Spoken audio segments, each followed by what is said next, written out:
Welcome to the Rainy Day Rabbit Holes podcast, your escape from the mundane. Dive into the rich history of the Pacific Northwest with us and let your mind wander down the rabbit hole. Because in the Northwest, it's always raining something weird. I am Shay. And I'm Jody. Let's fall down the rabbit hole. Welcome back to Rainy Day Rabbit Holes. I don't know if you've noticed, but we are kind of on a Tacoma kick this month. Well, in keeping with that theme, we have a Tacoma celebrity in our studio with us today. Chris Staudinger is the founder of Pretty Gritty Tours, a tour company that digs deep into the history and stories of Tacoma, Olympia, and now the Tri-Cities. Jody, have I ever mentioned Pretty Gritty Tours on the show? Well, I was thinking that we finally got our victim in our sights here. We've been stalking him for months. I feel like I get a Google alert every time you guys put a podcast up. We make sure even when we guest on other shows, we mention you. Welcome, Chris. Thank you so much for joining us today. It's an honor and a pleasure. Are you scared a little? A little. You didn't tell me it's going to be in this space. Yeah, we've locked him in the studio. We did initially dub this the Kill Room. I think we've abandoned that name. No, I like it. It's got a good vibe to it. So Chris is a true Renaissance man. Not only did he spend over 10 years as an investigative travel writer, visiting more than 60 countries. Yeah, I think we're up to 65 now. Nice. He has his captain's license. Oh, true. Wow. You did do a deep dive. Mm-hmm. He's a blacksmith. He does archery, is into something called extreme cooking, which you'll have to explain to us, is a cartographer? Yeah. Well said. Yeah. Cartographer, I dabble in cartography. He dabbles in cartography, runs a successful tour company, and also manages to be a dad and a husband. Wow. Yeah. No, when you lay it all out. If I figure it out, I'll let you know. I honestly don't know. Have I missed any other fantastic hobbies or past jobs? I mean, we don't have time for that. I think you did a beautiful summation. Those are all the good ones. That's Chris in a nutshell. Yeah. He's much deeper than that, but good grief. He's lived 6 lives already. Chris is more than a tour guide. He is a Tacoma ambassador. In his amazing tours, he gives participants true insight to the gritty history of Tacoma and a new appreciation for the grit city. Shay and I have had 2 tours with Chris so far, Stadium High School and Old Fort Stillicum, and came away with glowing new information. His love and passion for Tacoma, for history in general, really comes through in his tours. What is your favorite tour that you give or have ever given? What an impossible question. I always tell people Stadium High School is the most iconic because the building is extraordinary. I'm going to be a fan of the Ghost Tour. I think a ghost tour is the perfect introduction to any city. On that topic, when we took the Stadium High School tour, which I highly recommend to everybody, I was so excited to do that tour. I loved every second of it. You told a pretty chilling story about an experience that you had. Maybe that was the thing that made you a believer. I don't know.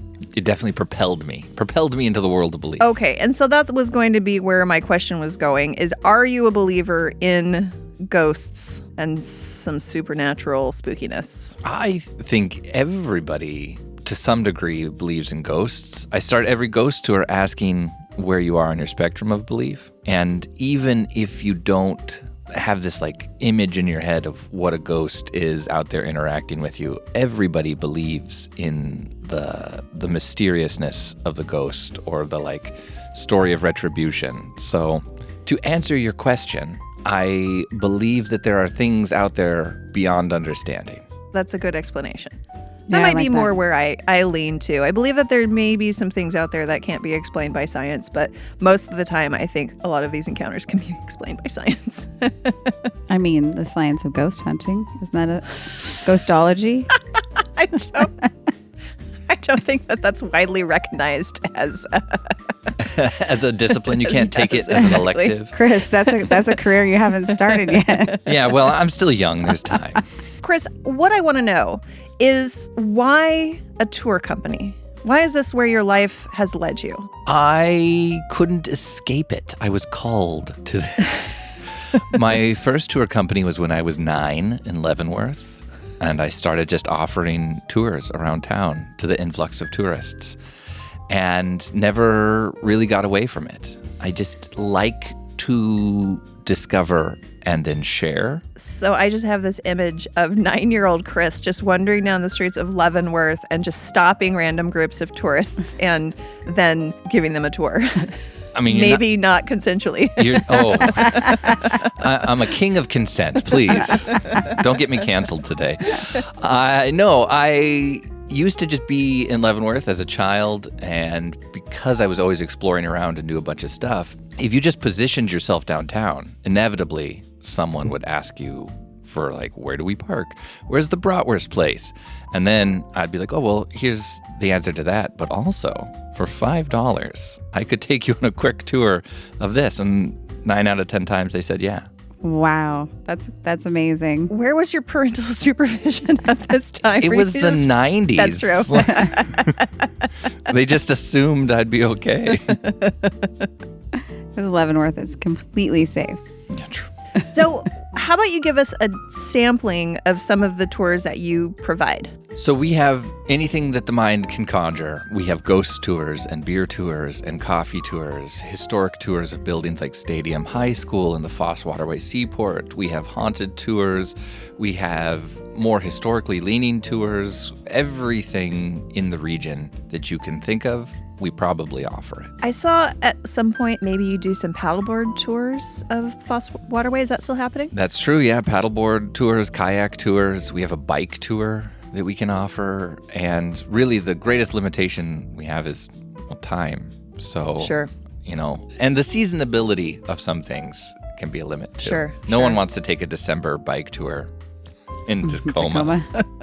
Maybe next summer I can get on board and lead some of your paddleboard tours, because I'm pretty good paddleboard teacher, I think. Oh, really? I didn't know that about you. I love to paddleboard, and the few people that I have instructed do much better and then never fall in. And that is the trick. When people are like, I don't want to get in that water, I was like, well, then don't fall in. Oh, that's good advice. I'll show you how to not fall in. Till the boat goes by. Nope, you still don't fall in. All right. She will not paddleboard with me on the Foss Waterway. She says no because a boat might go by. I'll kayak, but I'm not standing up. Yeah, no, that's fair. I respect your limits. Mm-hmm. I don't. Well, I could teach you about consent.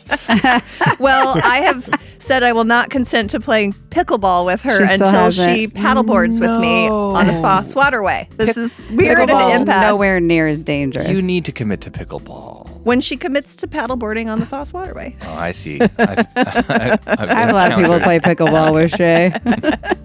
I'll play pickleball with somebody else. Ooh. Just not her. Ooh, she just got dirty. Shots fired. Unbelievable. Do you have any new tours that you're adding coming up?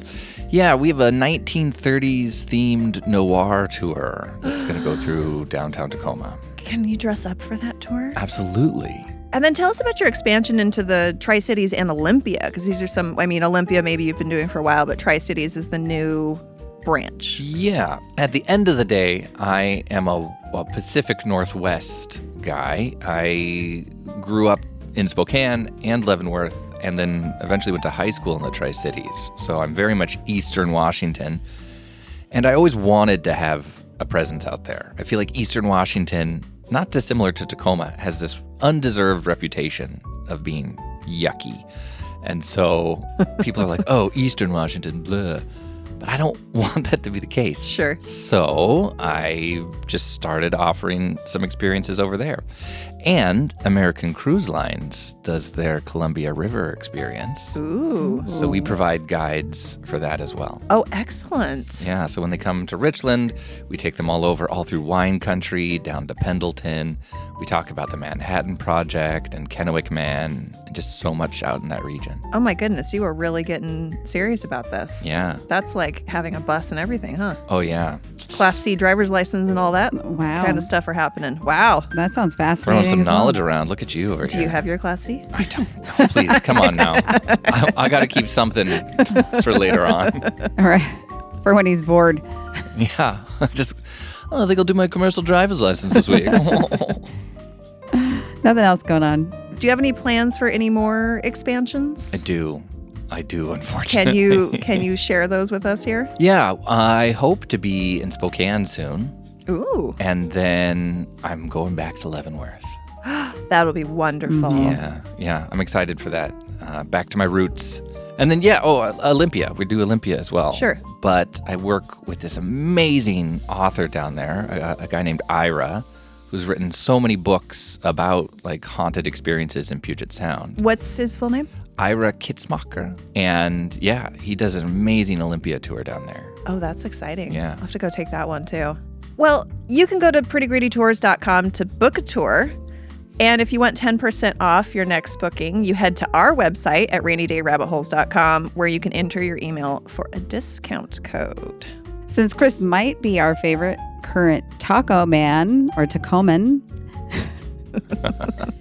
he competes with Michael Sullivan for that title, though, with us. We thought he would be the perfect person to give us a short story about some of our favorite past Tacomans, the Blackwells. Well, Chris, it's time to hand over the reins to you. Tell us about this historic family.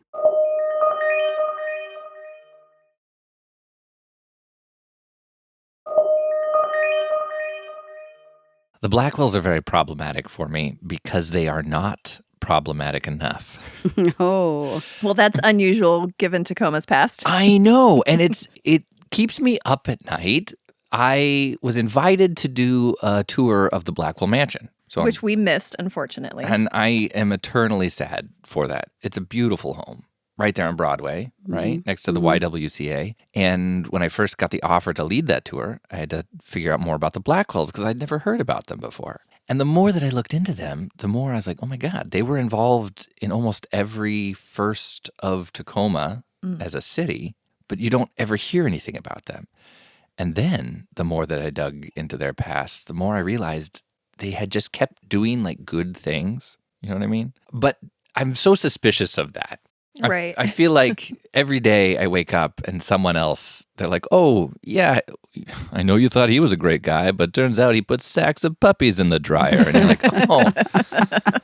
And I just have my like nativity calendar of celebrities that turn out to be douchebags. And so I was constantly just waiting for the moment where the Blackwells disappointed me, and it has yet to happen. Oh. And it's to the point now where I'm very nervous because they did so many great things. Like they were adamant and vocal against the Chinese expulsion. They tried to save people during the expulsion of Chinese nationals from Tacoma. They established the Humane Society. They rescued a black bear. They took in orphans and widows.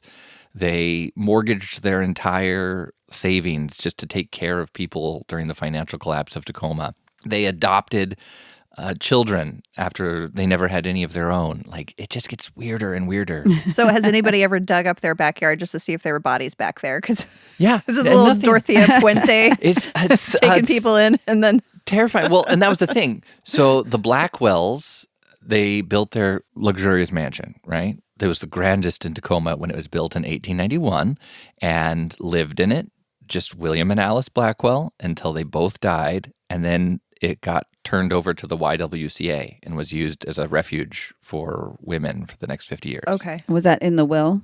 Yeah. Oh, wow. Yeah. Wow. So let's rewind a little. William and Alice never had children of their own. And it's never really discussed why that happened, if they were incapable or what, but they didn't. But Alice Blackwell's sister was a widow, and she had 5 kids and a farm. So at one point, William and Alice went out to see her and then offered to take care of the 2 youngest, Ruby and Ethel Pearl, and then eventually adopted them.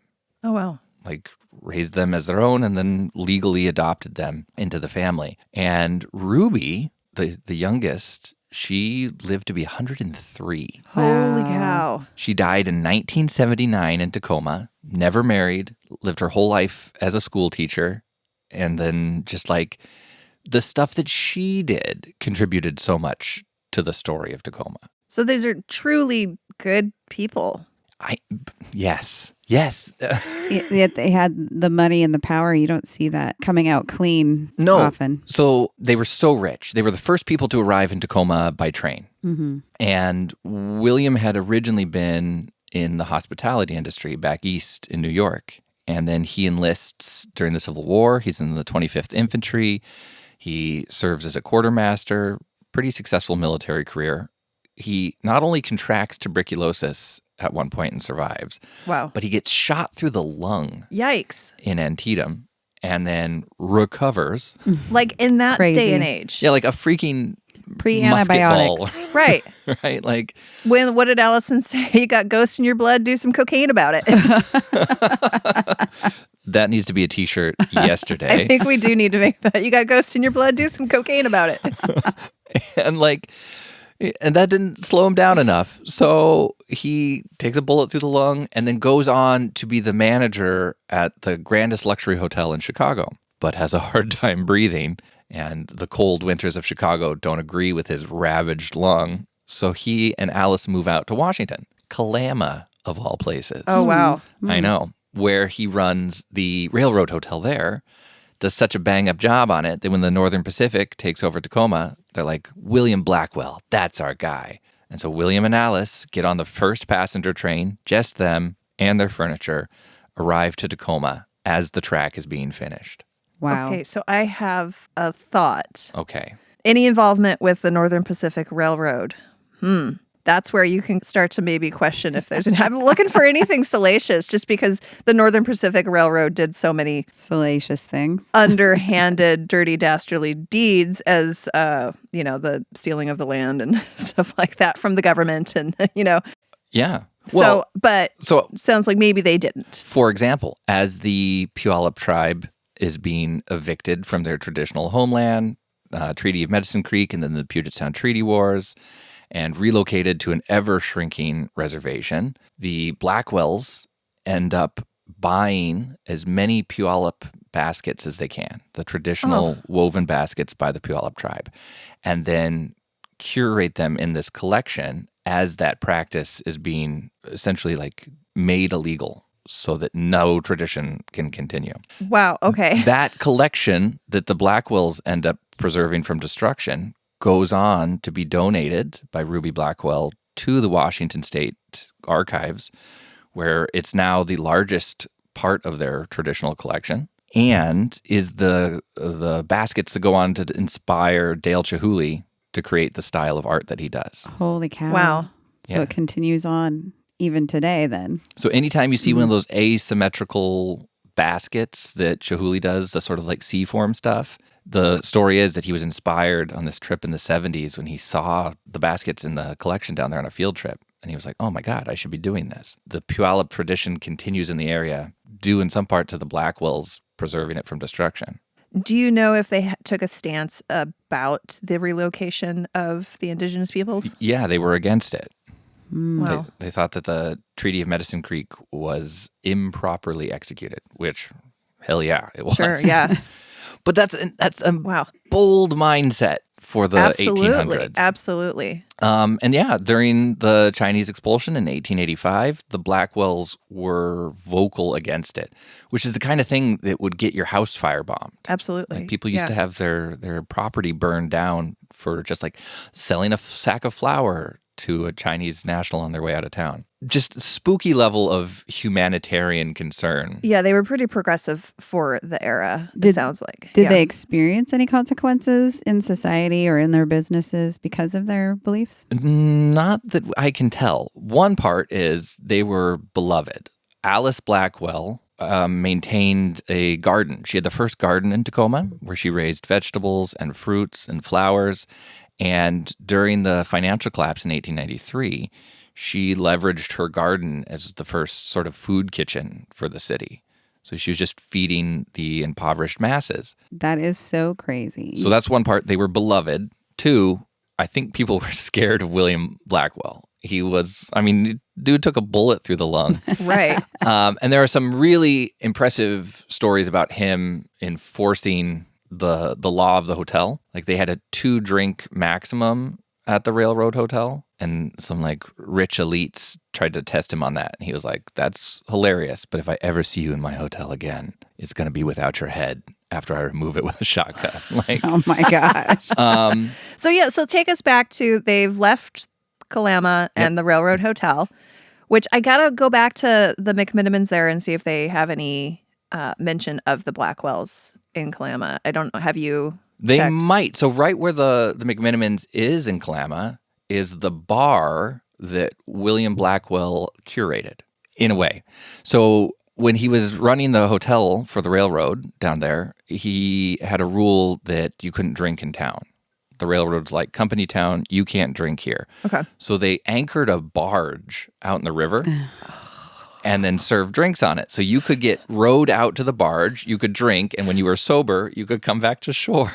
That's amazing. I love that. So the river, maritime laws, even on the river. Yeah, huh? they're like no piracy, but yeah. And then, so after he leaves that post, they arrive here in Tacoma and they run the Blackwell Hotel, which was right at the bottom of the hill from where Stadium High School is today. So I think that's where I've heard the Blackwells mentioned before, was that, and then there was something that ended up being called Blackwell Point, right? Yeah, well, and they had their name originally on a lot of different things. He helped establish the first bank in Tacoma. They were instrumental with Alan C. Mason in curating a library in town. At one point, a drunk logger brought a black bear cub into town and was just whipping it to make it perform. Aw. And William went out, took the cub, and then helped found the Humane Society in Tacoma. That's incredible. I know. So they were attached to everything, but during the financial collapse of 1893, they lost the whole fortune because it was tied up in the railroad. And what they did retain, they gave to people to make sure that they didn't go into bankruptcy. And from there, the girls, Ruby and Ethel, baked cookies every day and then sold them to help fund the household. William went down to the shore to dig for clams, which they sold, and then Alice was running the food kitchen with her garden. And everything that they had founded and attached, the name got removed from as someone wealthy bought it and just kind of erased the legacy of the Blackwells while they were just down on the streets trying to keep Tacoma city lights on. They dove right into the suffering with everybody else. They could have hoarded that money or whatever they had left after the collapse, Oh, yeah. They did none of that. They, saw everyone suffering in the community and they said, what can we do to help? We'll get right down there with you. And I mean, there's no better illustration of how extreme that was than right after the collapse, right? William gets on a train and then goes back east to see if he can secure some loans to help rebuild Tacoma. And their neighbor, a few houses down, this guy named Paul, probably like the same socioeconomic status, also lost everything, does get a loan of, I think, like $35,000 at the time. That was a lot of money back then. Oh, yeah. It was like $1.2 million or something It today. was a ton of money, Yeah. and he gambles it away in a single day. Oh, a day. He goes back to his mansion, writes a letter to his mistress, and then tries to set the house on fire, and he shoots himself in the head. William gets denied his loan, so he sends a telegraph back home. Alice has to go down to their office warehouse building that they had just sold, and they had this drawer that they kept of currency that had been destroyed that they were going to send back to the treasury. And so she finds a $2 bill, pastes it together, and then buys him a train ticket home so that he can come back and start digging clams to take care of the household. Oh my goodness. And they bounce back because he eventually gets hired to be the manager of the Grand Tacoma Hotel, the one that used to be on A Street. But like, it was unique, right? Like, while everyone else was writing goodbyes to their mistresses and offing themselves, this guy was over here just like trying to make it happen.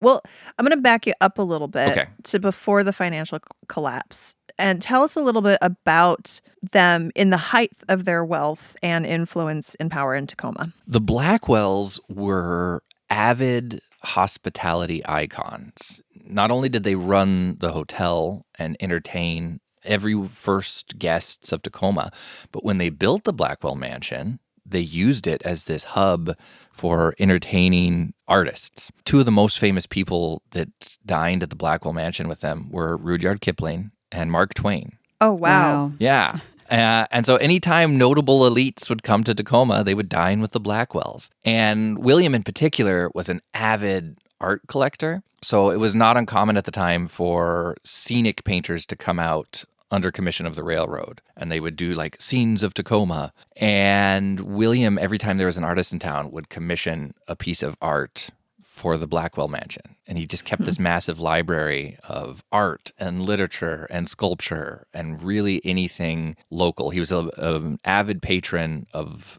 small-scale artists in the area. He's always looking out for the little guy. Yeah, right. And so like, for me, I'm like, but what was the gain? Right. What was your gain? Somebody who's powerful and rich, why did they take the time, energy, and effort to always be looking out for everyone in society and including the health of their own community? Well, especially at a time in the late 1800s where there really was this big push for capitalism and increasing your own personal wealth. And in that, it doesn't matter if you step on the little man. Oh, yeah. I mean, so they were agents of the railroad, the mechanism of manifest destiny, right? And still managed to somehow bring this humanitarian level into Tacoma at a time where it was very uncommon. And it's bizarre. But by all accounts, Ruby, for example, great litmus test. She's raised by the Blackwells, has very positive memories about them, dies at 103. And before she goes, she dictates this book called A Girl in Washington Territory. And you can get it on Amazon. But she just kind of recounts her childhood coming from the home where she did and then being raised by the Blackwells. And she never forgave her mom. Ruby Blackwell saw her mom one other time, but always blamed her for just giving her away. Oh. Which, fair. But was always had such positive memories and recollections of William and Alice. William in particular. She always used to call Alice, what was it? Deeply sweet and very overweight. Oh. Which roasted. Oh. Also not Poor true. Alice. Maybe for the 1890s. I was going to say, but that's normal now. But didn't have the consumption, boss. So yeah, it just shocking. And I've never been able to find anything bad about them, which makes me nervous. So does Ruby, and what was the other one's name? Ethel Pearl. Ethel Pearl, that's right. Do they have children? Ethel Pearl went on to marry a tailor in the New York area and did have children. Ruby never married, never had children, and she gave the whole collection away to the museum and then sort of founded other altruistic humanitarian societies after her dad passed away. So she stayed in the Northwest. She did. Mm-hmm. Yeah, she stayed in the Tacoma area for the rest of her life. Didn't take over the Blackwell mansion. She and William discussed that it would be better serving as a YWCA, which is what it was. And then in I think 1928, they built the brick building that's next to it. But from 1924 until 1974, I think, the Blackwell Mansion was part of the YWCA. Whatever happened to that large collection of art? It's all in the Washington State Archive right now, just across from Stadium High School or in the Washington State History Museum. You'll need an appointment. It's like the Fort Knox of history. Yes. Wow. Can I drop names like Michael Sullivan and help me get in? Chris Staudinger. I don't know that it'll help. It's the first place I learned the word ephemera. Oh. Explain, please. Oh, ephemera. The historic community uses this word all the time and just assumes people know what it is. It's things like pamphlets or posters that existed for this brief moment in time, but weren't meant to last forever, like a book. It's something that was made for a moment. Right. It was very ephemeral. So like a coming event. Yeah, like a flyer for a parade. They'll have like all sorts of posters inside the archives now that we're talking about, like a rodeo or a roundup or an apple festival, something in Washington's history. And it goes under the context of ephemera. At the height of their wealth and power and influence in Tacoma, would you say they were the most well-known, most influential family in Tacoma at that time? They were definitely in the top 5. William was a member of the territorial legislature for his district. They helped found theaters and banks and societies, and they were involved in everything. Like, they were the first family in Tacoma to start promoting Tacoma. To arrived on that train and then opened the hotel. They were the first faces you would have seen arriving here to the city. And I don't think was anyone in town that wouldn't have known the Blackwells. But today, they don't get the same luster because they're not on a street or a tower or anything like that. Sure. You know what I mean? Which there's something meaningful about that to me, that they were like just doing the work without the fame. Mm-hmm. It wasn't about the fame. It wasn't about power. It wasn't about that. It was about building a community. Yeah. And I mean, they had obvious advantages at the time, being agents of the railroad, but they also weren't like wealthy investors. They didn't have a ton of clout, or they weren't warehousers or anything. They just got kind of lucky by always doing the thing that they needed to where they were. Do you know how they felt about Seattle at the time? Because I know there was a huge rivalry between Tacoma and Seattle. George Francis Train's famous toast, Seattle, Seattle, death rattle, Tacoma, Tacoma, aroma, aroma. And that was before the Tacoma aroma. Might have smelled nice back then. Back when we smelled like cedar and dreams. Yeah, no, Alice Blackwell actually has a paper talking about what a garbage den Seattle is. Awesome. I need to see this. And yeah, just promoting the fact that Tacoma is this up-and-coming city where you can establish a business or create something new. And Seattle being this backwoods, just den of refuse with toilets that explode. Really good stuff. A den of vice and villainy. Oh, and to her credit, she wasn't wrong. No, unfortunately, Tacoma was so slow on getting into the Alaska gold rush. They were like, it'll peter out. And so Seattle's like, nope, we're going to get into this. And I think that's where Seattle kind of pulled ahead. And well, they also, I don't want to throw shade, but Seattle was very comfortable bringing in a ton of prostitutes. Yeah. Oh, yes. Making sure that they were the stop that the ships went to as they were coming in with all their gold. Mm-hmm. You got to have some entertainment. That's what I was thinking. Between the Blackwells seemed to have character mattered. Yes. Mm-hmm. That wasn't... It wasn't just about the money. Character mattered. No, for the community and for what they were doing. And at every point, they chose that route. They wanted to do the right thing instead of the lucrative thing. Right. The collapse of 1893 has happened. Mm-hmm. They're struggling. William's out there digging up clams to sell, I'm assuming, to try to make it together. So how did they scrape back from that collapse? Because you would think they would have lost the mansion, they would have lost everything, but they hung on to the mansion. Yeah, well, Alice did. It's her house. Okay. So William lost everything. He was the one who had the financial ties to the railroad. When the railroad basically collapses in 1893 and all that money disappears, they don't lose the house because it's not his. Alice owned it outright. As a woman. I know. Amazing. Wow. I didn't know that was allowed. Yeah. It's just, like I said, every chapter you're like, oh dear, oh my, oh what? They're very progressive. Oh. Yes. And they were. They really were. Like, it was a very equitable relationship between them. And William always took into consideration Alice's opinions on these business matters. And they ran the hotel together and then eventually bounced back because he gets hired as the manager for the Grand Tacoma Hotel, the one that burns down in 1938. And there's speculation that he was actually responsible for Jack the Black Bear. Do you guys know him? No, I'm not familiar. Jack the Black Bear. He was a black bear cub that wandered into Tacoma. I think he was abducted by a drunken lumberjack, as usual. Those drunken lumberjacks just abducting bears. It was an epidemic. And he's raised in the back of the Tacoma Hotel.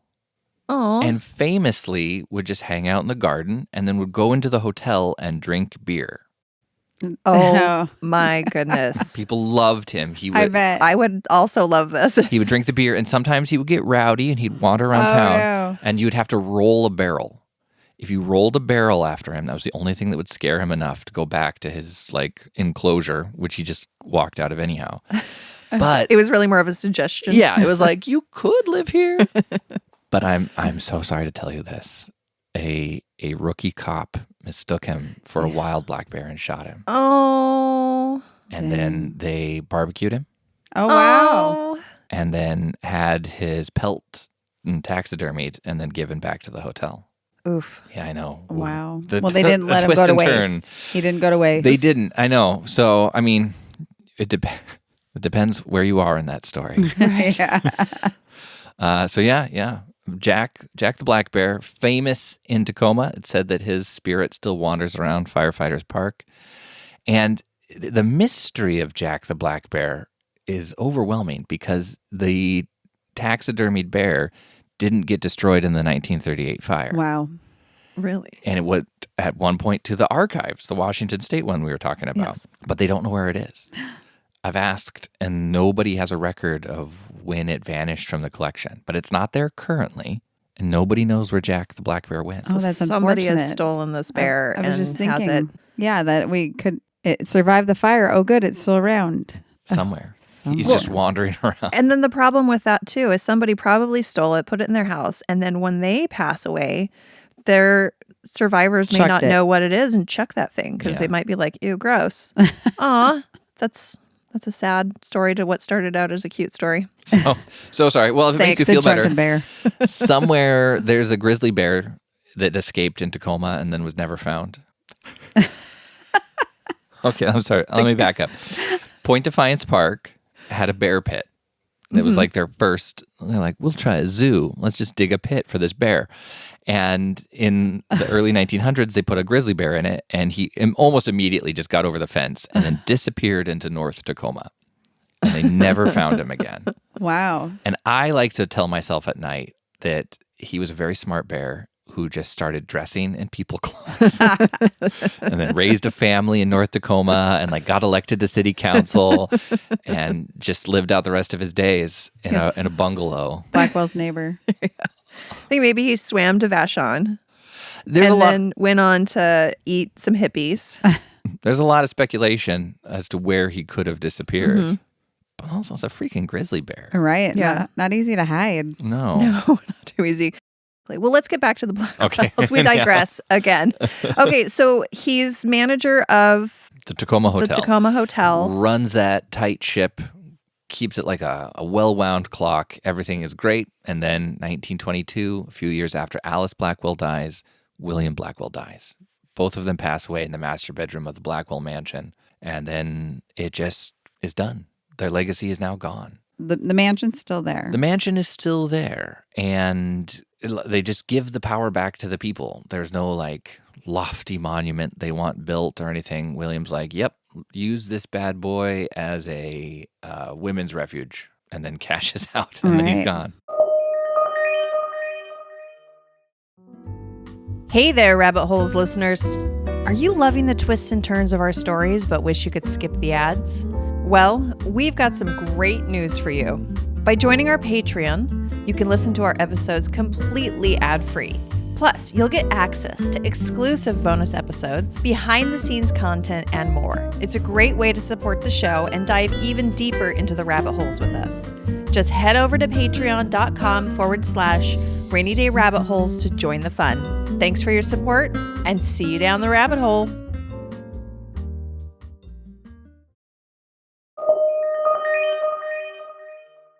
So what would you say their legacy is today?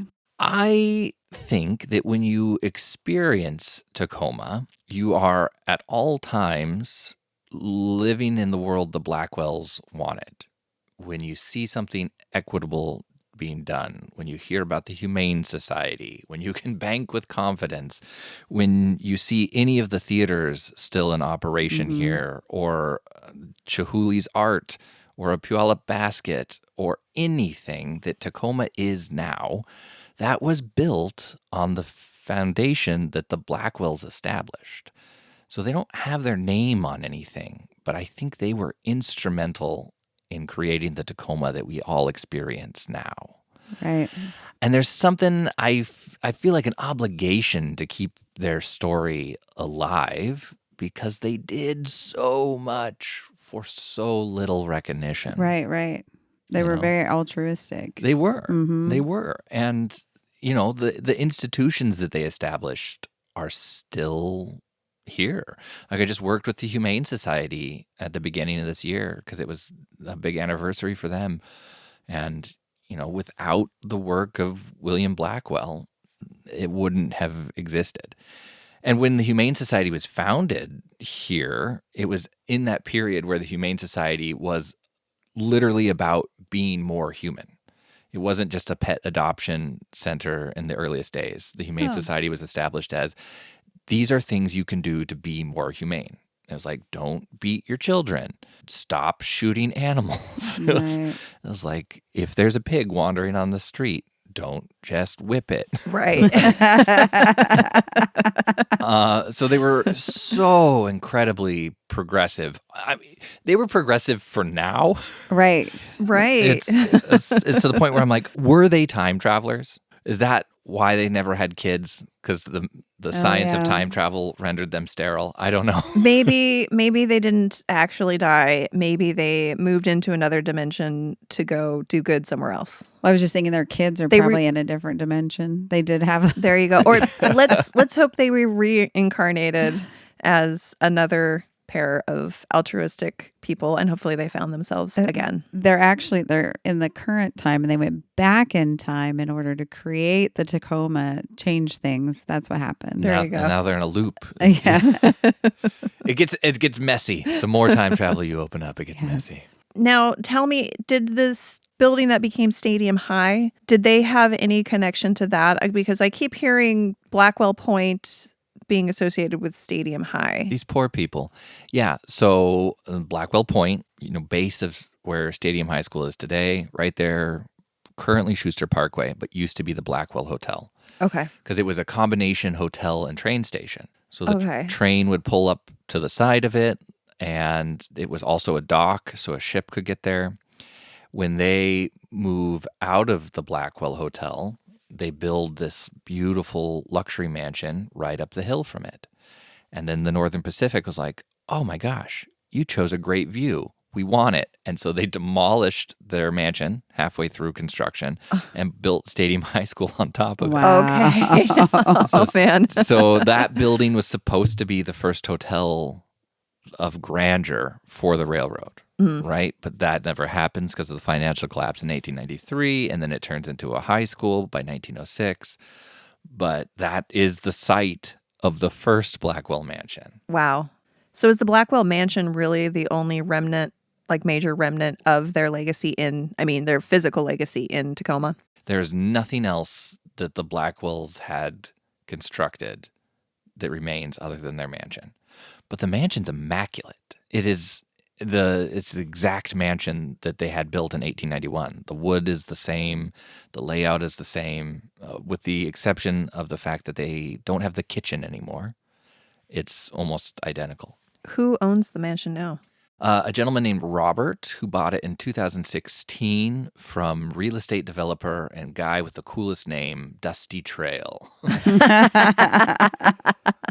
in the 1970s, the YWCA was going to demolish the mansion because they couldn't afford to maintain it anymore. Mm-hmm. And then Dusty Trail rode in at the 11th hour. On a horse. On a horse. With a cowboy hat. I don't care that it was probably like in the 1970s, so it was probably like a Chevy Nova or a Buick or something. The 70s was still the Wild West in Tacoma. So, but I imagine a horse. I'm sure the horse was there. And he bought it, and he was the first guy who got it on the historic register. He turned it into leased office space. And then he and his girlfriend, I believe, lived on the top floor in the attic, which is now an Airbnb. Ooh. You can stay there? You can stay in the Blackwell mansion. Jody. Yes. For Christmas, I want a stay in the Blackwell mansion. You can dine in the room where Mark Twain entertained the crowds of Tacoma. Oh, my goodness. I'll put on my worst Mark Twain impression. You can get a tattoo in the room where William and Alice Blackwell died. Wow. I don't know about that. There's a tattoo studio in there. Is there really? There really is. So Where they died. yeah. So is it still a co-working space down below? Okay. So when Robert bought it in 2016, he maintained it as a leased office space. God, it's so exquisite. It's like 9,000 square feet, and it's got Honduran mahogany, Wow. Minnesota white oak, this enormous portrait window. It's just a beautiful space. How long did it take to build? Oh, less than a year. Wow. And then they, of course, being them, opened it on Thanksgiving and hosted a big Thanksgiving feast for everybody there. Like, they were putting their furniture inside, and they're like, of course we'll cook for 50 people. Wow. I think we've kept you long enough, so. Thank you guys so much for having Thank me you over. so much for coming here. Yeah, thank you for this incredible tour through the Blackwells. Story we have never heard of before. And they seem like my kind of people. I know, they seem amazing. So I encourage everybody to go out there and do more reading up on the Blackwells. And we definitely encourage everybody to go and take a tour from Pretty Gritty Tours. If you live in Washington, you can make a special trip to Tacoma to do it. Or if you live in Eastern Washington, you can go take a tour in the Tri-Cities. And soon, Leavenworth, Spokane. It'd be amazing. Or down if you're in the South End, Olympia. Have you thought about expanding out of the state into the Portland region or anything like that? Yeah, it haunts my dreams. I imagine it'll be a thing that happens eventually, but don't give me an ulcer. You need today. to clone yourself first. Give me just a moment. So you can go to prettygrittytours.com and explore their tours there. Make sure you book early because they do book up. I was very disappointed when my brother was here that the tour I wanted to go on was all booked up. Do not wait till the last minute. And remember, you can head to our website, rainydayrabbitholes.com. At the top of the page, there's a box for you to put your email in, and we will email you a 10% off code to book. And then you can also follow Chris on TikTok. What's your TikTok? It's all Pretty Gritty Tours. Everything. He knows his branding. TikTok, Instagram, Facebook. I'm not on X. Sorry. YouTube? On YouTube? Oh, yeah. Yeah, YouTube is a great place because he has long form videos there as well.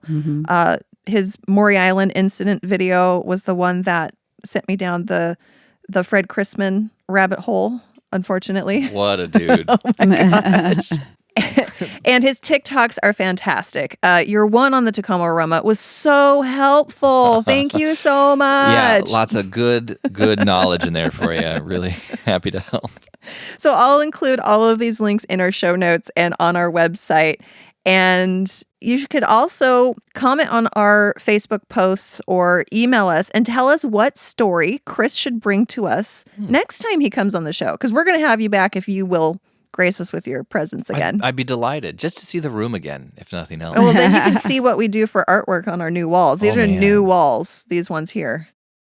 So, Jody, did you have any more questions or comments for Chris? No. Just thank you so much for joining us and letting us have our dreams come true, or officially stalking you into our studio. We've lured you into the studio with a cup of tea. My pleasure. My pleasure. We'll do some haunted stuff next time. I got some good murder stories for you. I would love that. Great. I would love that. Well, everyone, please share the show with your friends and family members. And remember, we have a Patreon. So right now we have 2 bonus episodes up. We have the Bigfoot porn, excuse me, Bigfoot erotica that you may or may not want to listen to. But I also just released a lovely episode about Hiram Gill, one of Seattle's most corrupt mayors, who helped to build a 500-room brothel. And so if you go to our website, rainydayrabbitholes.com, scroll down to the bottom of any of the pages, and there's a nice support us button right there. You could also support us by buying some merch. So we've just added our new Bigfoot podcast, our Pod Squatch logo on there. You can get it in a tumbler, tote, tank tops, t-shirts, sweatshirts, and we'll add some more stuff. I'm going to add a candle soon too. So go to our website. I don't know yet. I just saw that they have candles on there. I hear Bigfoot doesn't smell well. I know. And as always, you can go to our social media and follow us and comment, send suggestions to Shay at rainydayrabbitholes.com. That's SHEA. All right, guys, we will see you next time. Big thanks again to Chris. Go take a tour. They're fantastic. All right, we're out of here. See you down the rabbit hole.